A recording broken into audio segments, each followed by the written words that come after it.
Kim Pao, muling pinakilig ang netizens. Paolo Avellino, nahuling nakaabang kay Kim Chu. Kim Chu, umaming ready na sa mas daring na role sa The Alibay. Paolo, full support. Tara, kwentuhan muli tayo.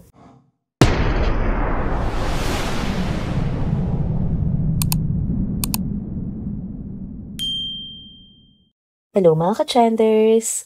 Welcome back muli sa ating channel. Kung bago pa lamang kayo dito, huwag nang kalimutang mag-like, mag-subscribe, at i-hit na rin ang bell notification para lagi kayong updated sa mga balitang trending at napapanahon. Ayan na mga ka-trenders, kumusta kayo? May bago na naman tayong trending na chika na siguradong ikakatuwa at ikakakilig ninyong lahat. Humanda na kayo dahil ang pag-uusapan natin ngayon ay ang isa sa pinakamalaking love team, ang ating Kim Pao. Alam niyo ba, talaga naging mainit na usapan nitong mga nakaraang araw ang ating Chinita Princess na si Kim Chu matapos ang kanyang successful na Bill Ease event this week. At syempre hindi pwedeng mawala sa eksena ang kanyang super protective at very supportive na si Paolo Avellino. May kumalat kasi mga photos online at ito nga ang pinagmula ng matinding hulaan at usap-usapan. May namataan daw kasing isang super formang white SUV, isang Hyundai Santa Fe, to be exact, na naandoon daw na nag-aabang sa labas ng venue. At ang malaking tanong na lahat, sasakyan kaya yan ni Paolo? Kaya naman nag-trending agad ang mga chismis. Ang hinala ng marami, nag-antay talaga si Paolo doon, tahimik lang, hanggang matapos ang event ni Kim. Imagine, imbis na mag-relax, pinili niyang mag-antay at magbantay. Ang sweet, diba? Pero syempre, may mga nagtataka. Bakit daw hindi sila sabay umalis? Bakit daw hindi nagpakita si Paolo? Ito na nga yung part na aatake ng Kim Pao fans, ano? Mabilis pa sa flash na dinipensahan nila ang dalawa at ipinaliwanag ang sitwasyon. Ang common ground nga ng lahat ng mga comments, dalawang bagay, security at pagmamahal. Una, sabi ng marami, safety reasons daw talaga yan. Mas okay daw na hiwalay ang sasakyan para iwas gulo, iwas siksikan, at mas secured silang pareho. Sabi pa ng iba, huwag daw kalimutan na may bagyo pa at mas delikado kung isa lang ang sasakyan nilang pupunteryahin ng mga tsismosa at magugulong tao. Kaya mas pinipili raw talaga ni Paolo na maging private at tahimik lang ang pag-aantay para hindi na machika pa. Ang galing din mag-isip ni Paolo, di ba? Advance nga yan mag-isip para sa kaligtasan ni Kim Chu. Pangalawa, at ito ang pinaka nakakakilig, sobrang protective daw talaga ni Paolo. Sabi pa nga ng mga fans, si Paolo raw talaga ang bodyguard ni Kim. Hindi daw papayag si Paolo na walang kasama ang kanyang Chinita Princess. Sabi pa ng isang netizen, kahit daw may sarili siyang shooting na malayo, tinatawagan at tinitiyak niya raw na okay si Kim. At may mga insider chika pa nga na si Paolo raw talaga ang sumunod kay Kim sa shooting location at sabay silang umuwi. Ganun daw yan ka-supportive at kamahal si Kim. Kaya mga ka-chenders, ang masasabi ko lang, hindi na kailangan ng bonggang pasabog o PDA para patunayang mahal mo nga ang isang tao. Minsan mas sweet pa yung mga tahimik na gawa, yung mga simpleng pag-aantay, yung pagiging supportive, at yung pagiging protective. Yun ang totoong nakakakilig, diba? Kaya sa mga nagdududa pa, ayan na ang mga pruweba. Sabi nga ng isa pang fan, may nakakita raw talaga na nasa harap ng Santa Fe, ang glam team ni Kim. Kaya confirmed na may nag-aantay talaga na super special. Kayo mga ka-chenders, ano sa tingin nyo? Talaga nag-effort si Pao, ano? Huwag na tayo mag-impento na kung ano-anong kwento ha. Ang mahalaga, secure, safe, at super happy si Kim Chu. Alright mga ka-trenders, next topic naman tayo.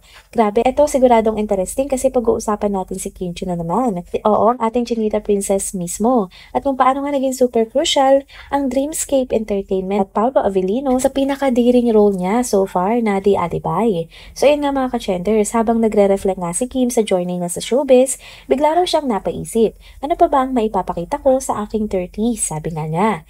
Guess niyo yung tanong, di ba? After halos 2 dekada sa industriya, natural lang magtanong siya kung ano pa ba ang bago niyang kaya niyang i-offer bilang artista. Kung isipin nyo, bata pa nga lang si Kim, nasa TV na siya. 2006 pa nung sumali siya sa Pinoy Big Brother Teen Edition. At syempre, siya nga ang big winner, di ba? 626,562 votes, mga ka-trenders. Imagine, 41% ng total votes. Grabe, from that moment, alam na ng lahat, she's meant to be a star. Tapos di nagtagal, nabuo na nga yung Kim Emerald Love Team nila ni Gerald Anderson. Yung mga teleserye nila noon noon, solid. Lahat kilig to the max. Lahat patok sa masa. Pero habang tumatagal, nakita rin natin si Kim na unti-unting lumalawak yung acting range niya. Hindi lang siya pang rom-com o teeny bopper roles. Gumanap siya sa The Healing noong 2012. Horror yun mga ka-chenders, at doon pa lang, kita mo na gusto niya nang i-explore ang iba't ibang klase ng acting. Sumunod pa dyan yung ina, kapatid, anak, tapos sunod-sunod na mga proyekto na mas mature, mas malalim at mas challenging. Fast forward tayo sa mga latest projects na nga ngayon. Diba recently lang pumatok ngayon din lang at yung What's Wrong with Secretary Kim, yun nga yung adaptation version, diba? Doon partner niya din si Paolo Avellino at grabe, chemistry pa lang nila, ramdam na ramdam mo talaga.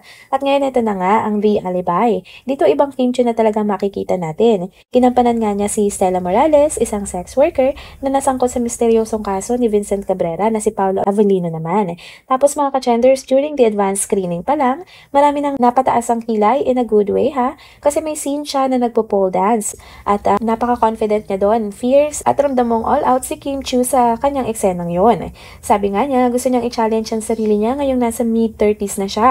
Parang gusto niyang ipakita na tapos na siya sa mga patwitams na roles at ready na siyang magpakita ng ibang side niya, yung mas mature, mas daring pero klase pa rin. Aminado naman si Kim, hindi raw madali gawin yung role, pero ginawa niya talaga ang best niya para maging totoo si Stella Morales sa harap ng kamera. At syempre, gusto rin niya patunayan sa mga doubters na kaya pa niya manggulat ng tao, na hindi lang siya pang light roles o comedy. Tinanong nga siya kung bakit niya tinanggap ang project at diretsahan niya nga sinabi na malaki talaga ang tiwala niya sa Dreamscape Entertainment. Sila daw talaga yung naghubog sa kanya mula pa noon. Kaya nung inalok siya ng proyektong The Alibi, game agad siya kasi alam niyang aalagaan siya ng team. At hindi lang yon, super thankful din siya kay Paolo Avellino. Sabi niya, sobrang respeto raw ni Paolo sa kanya sa mga eksena, lalo na sa mga daring parts. Tapos nagpasalamat din siya sa buong production team kasi sobrang maingat daw nilang ginawa ang bawat shot, sa lighting at sa bawat pag-present ng mga scene, artistic, hindi bastos. Sabi pa nga niya, ang ganda daw lang launching ng body niya, pero beyond that daw, proud siya kasi alam niyang ginawa nila ng may art at respeto ang lahat.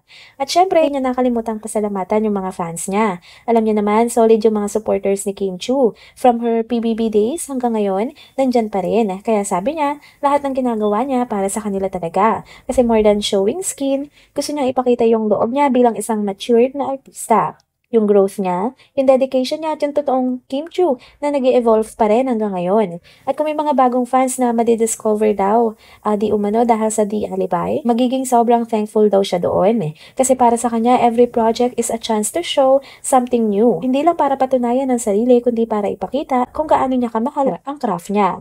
Kaya yan mga ka-chenders, mukhang ready na talaga si Kim Chiu to show the world a bolder, braver, and more confident version of herself. From a sweet teen princess to a strong woman who's not afraid to take risks. Ibang level na talaga ang Kim Chiu 2.0. So ready na ba tayong makita ang bagong Kim Chiu? Kasi mukhang sa The Alibi, makikita natin hindi lang skin, kundi yung heart and soul ng isang matured na artista na handa na talagang magpakatotoo. And there you go mga ka-chenders! Dito na po muna nagtatapos ang ating isa na namang trending video update. Salamat sa inyong pagsubaybay at pagsama sa akin hanggang sa dulo ng video na ito. Pero bago kayo umalis, huwag niyo pong kalimutang mag-like, mag-subscribe at i-hit na rin ang bell notification para lagi kayong updated sa mga balitang trending at napapanahon. Kita-kits po sa susunod na video. Paalam!